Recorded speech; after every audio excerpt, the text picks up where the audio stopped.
बाजिस्निथि बोसोरसालि जथुम्मा सानब्रैनि हाबाफारिजों मोजाङै जोबलांबाय माखौ नायगोन बे बुब्लियाव दिनै 52 बोसोरसालिया जथुम्मानि जोबथा सानमोन आरो बे गेवलां मेलाव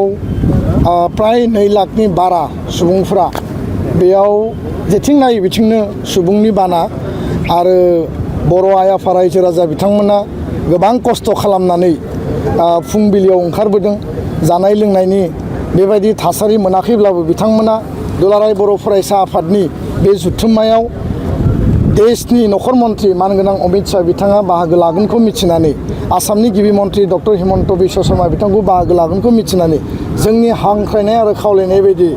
बर' रायजो राजाजों लोगोसे गुबुन गुबुन हारि माहारिनि रायजो राजायाबो बेयाव दले बले हाजार लाखनि संख्यायाव बेयाव बाहागो लाबाय। आं गिबियावनो भारतनि नखर मन्त्रि मानगोनां अमित शाह बिथांखौ गाहाय आलासिनि मासिया आजावनानै दिनैनि बे गेवलां मेलाव बाहागो लानायनि थाखाय बर' हारिनि आरो बड'लेण्डनि आसामनि बर' सुबुंफोरनि जानानै गासै ओनसोलनि जानानै आं बिथांखौ गोसो गोरबोजों साबायखर बावदों। आसामनि गिबि मन्त्रि बिथांखौ आं साबायखर बावदों आरो गासै बाहागो लाफैनाय आइ आफा रायजो राजाया जि दुखु खस्थ' सहायनानै दिनैनि हाबाफारिखौ जाफुंसार होबाय बे थारैनो मोनसे जारिमिनारि जुथुम आरो बे 52 जुथुम्मानि गेजेरजों जारिमिनाव जोङो मोनसे अमर हांखोजों जोङो लिरबाय जे भारत उदांस्रिनि दिनैनि समसिम आरो दुलाराय बर' फरायसा आफाद 1967 मायथाइनि गायसननायनि उनाव दिनैनि बे 58 बोसोराव दुलाराय बर' फरायसा आफादनि जि अपेन सेसन जि गुबै आरो गाहाय हाबाफारि बेयाव देशनि नखर मन्त्रिया गाहाय आलासि महरै बाहागो लादों। बेनो गिबि आरो बियो जोंनि मोनसे जारिमिनारि चेप्टार। बिथांनि जिखिनि स्पिच दङमोन मोनफ्रोमबो स्पिचआ जोंनि गोसो गोरबोखौ जोबोद गोसोआव गोरबोआव जोंखौ फोनांदों आरो मोनफ्रोमबो खोथायानो हारि दानायनि हारि सिबिनायनि थाखाय ओंथि गोनां। बड'फानि मुङै थांनाय 1 दाननि सिगां बिथांखौ जों लोगो हमदोंमोन पार्लियामेन्ट हाउसाव आरो दुलाराय बर' फरायसा आफादा दाबि होदोंमोन जे बड'फानि मुङै फ्लाइअभार नङाबा लामानि मुं मोनसे गोदान दिल्लीयाव दोननांगौ। दिल्लीयाव देशनि केपिटेल 140 कौटि थानाय भारत हादरनि बे जनसंख्यानि मोनसे राजथावनि बेयाव देश विदेशनि एम्बेसि दङ आरो देश विदेशनि मानसिफोरा बेयाव बाहागो फैयो। दा बेखायनो बड'फाया सोर बेखौ जोङो नेशनेल लेभेलाव लांनांगौ इन्टारनेशनेल लेभेलाव लांनांगौ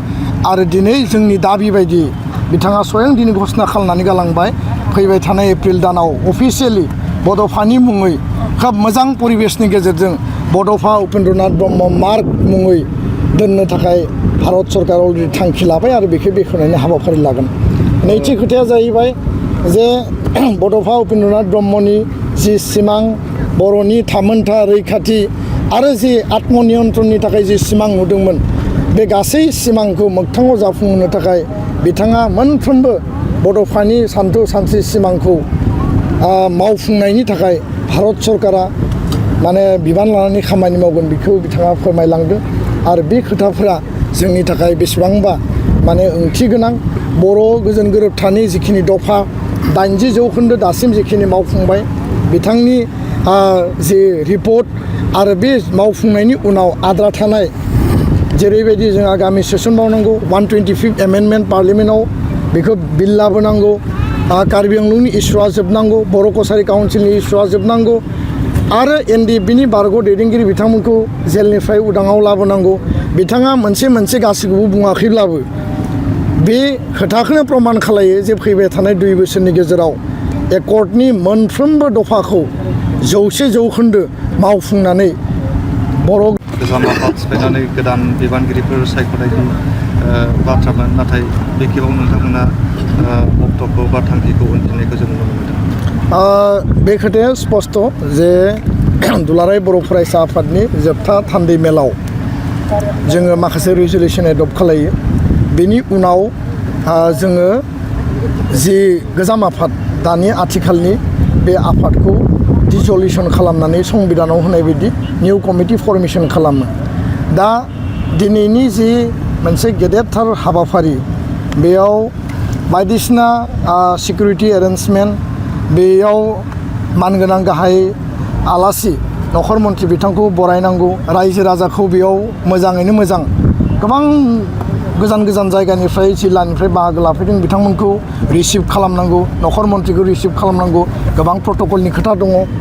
आरो बे गासै बिथिंखौ नोजोर होनानै जोंहा बर' बिमा गौथुमनि सायाव सावरायबावनांगौ दङमोन बर' पिपल क'अर्डिनेसन कमिटिनि सायाव सावरायनांगौ दङमोन बर' गोजोन गोरोबथानि माखासे रिपर्टखौ आङो मैया हाउसाव साबमिट खालामदों रिपर्ट आकारै खिन्थु बिनि सायाव जिल्ला आफादफोरनि अपिनियन बिथांमोननि माने जिखिनि सावरायनाय बे स्कपखौ जों होनो हायाखिसै 1टा बाजासिम सावरायनायनि उनाव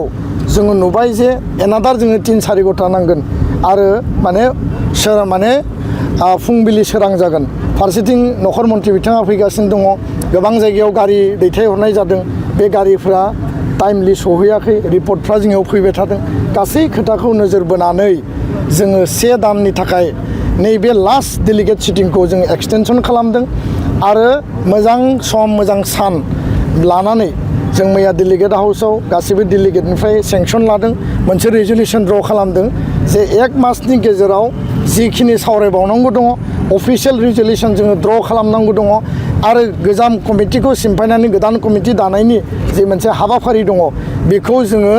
मावफुंगोन आरो दुलाराय बर' फरायसा आफादनि केबिनेट कमिटिया बबे जायगायाव बेखौ खुंगोन बिनि सायाव सिद्धान्त लागोन जोंनि लास्ट डेलिगेट सिटिंआ दतमा फोथाराव खुंनाय 52थि बोसोरसालियाव जुथुम्मानि मुङैनो जागोन बे फोथारनि मुङाबो थागोन जास्ट जायगाखौल' जोङो मोनसे परिबेस परिस्थितियाव नायनानै जोङो बेखौ खुंफुंगोन खिन्थु गासैबो रेजुलेसन बडि फर्मेसन आरो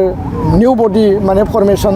माने गोजाम बडि डिजुलेसननि खामानिया एखे प्रसेस एखे परिकल्पनाजों 1 दाननि गेजेराव बियो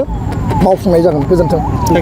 थाखो 5 आरो मेट्रिक आनजाद उथ्रिसार जागोन फरायसाफोरनि थाखाय गोजोनथाव रादाब गोनांथि आरो मोजां खाबुफोरखौ लानानै गुन गोनां सोलोंथाइ होनो नोंथांमोनखौ नेनानै दङ बड'लेण्ड स्टार एकाडेमि क'क्राझारआ 2024 इं मायथाइयाव क'क्राझार थिथागुरि समबाय मावख'नि साखाथियाव गोदानै गायसनजानाय बड'लेण्ड स्टार एकाडेमि क'क्राझाराव 2025-2026 सोलोंथाइ बोसोरनि गोदानै मुं थिसननाया सोलिगासिनो दङ बड'लेण्ड स्टार एकाडेमियाव 6 थाखोनिफ्राय 9 थाखोसिमनि फरायसाफोरा बर' बिजोङाव आरो 11 थाखोनिफ्राय 12 थाखोसिमनि फरायसाफोरा बर' बिजों आरो इंराजि बिजोङाव मुं थिसननो हागोन बेनि थाखाय आर'ज बिलाइ आरो फान्डुलिपि बिलाइगासिनो दङ 11 थाखोनिफ्राय 12 थाखोसिमनि फरायसाफोरनि थाखाय आखा-फाखा आरो रोंगौथि गोनां फोरोंगिरिफोरखौ लानानै साइन्स कमार्स एन्ड आर्टस मोनथाम स्ट्रिमनि सायाव फरायसाफोरखौ गुन गोनां सोलोंथाइ होनानै बायदि बिथिंजों सोरगिदिं जौगाखांनाय लाबोनो साखाफारा क'क्राझारनि थिथागुरियाव थानाय बड'लेण्ड स्टार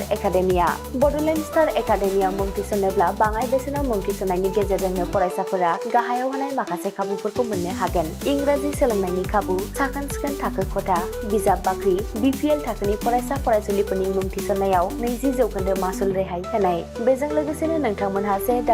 नीट आनजादनि थाखाय बेसेन नाङै फोरोंथाय मान्थलि मक टेस्ट जिउ राहा दानाय बायदि गियानलु आयदाफोरनि उफ्रा सोलोंफारिफोरनि खाबुफोरखौ मोननो हागोन हौवासा आरो हिन्जावसाफोरनि थाखाय मुलाम्फा गोनां मोजां जामुं आरो मोजां थाग्रा खथानि खाबु गोनां हस्टेलनि खाबुफोरखौबो मोननो हागोन बिदिब्ला गोबाव खालामाजासे नोंथाङाबो बड'लेण्ड स्टार एकाडेमियाव थाबैनो मुं थिसननायनि थाखाय सुलाद लादो आबुङै मिथिनो थाखाय जानबुं अनजिमा 6000349997 एबा 7638008149 एबा 6003494371 आव फोनांजाब खालामदो।